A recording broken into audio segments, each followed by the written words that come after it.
Oil free রান্না খেতে চাইলে দেরি না করে ঝটপট সাবস্ক্রাইব করে ফেলো দীপাস ডেলি চ্যানেল। হ্যালো বন্ধুরা, welcome back to my channel. আমি দীপা আজ এইরকমই একটি অয়েল ফ্রি রেসিপি নিয়ে হাজির হলাম তোমাদের দোরগোড়ায়।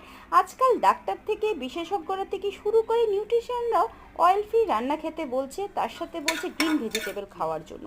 প্রচুর পরিমাণে গ্রিন ভেজিটেবল খাও, যেটা আমাদের স্বাস্থ্যের জন্য খুবই ভালো আর উপকারীও বটে, কারণ উদ্ভিদ আমাদের সঙ্গে কখনো ধোঁকাবাজি করে না। তো আজকে আমি সেই রেসিপি নিয়েই হাজির হয়েছি। তো সবার প্রথমে আমি একটি কুকার নিয়ে নিয়েছি, তাতে দিয়ে দিয়েছি 5 ফোড়ন সোমবার। তারপর একটু কাঠখোলায় ভেজে নিয়ে এতে দিয়ে দিয়েছি যেই সবজি আমি খাই সেই সবজি। তারপর দিয়ে দিলাম নুন, তারপরে দিয়ে দিলাম জল ছিটে, তারপরে দিয়ে একটু ঢেকে দিলাম। যেই সবজিটা একটু খানিকক্ষণ পর যখন দেখলাম যে সবজিটা একটু কমে এসেছে, তখন এতে দিয়ে দিয়েছি হলুদ, আবার দিয়ে দিয়েছি একটু নুন, লঙ্কা এবং গুড়। যারা গুড় খাও তারা গুড় দেবে।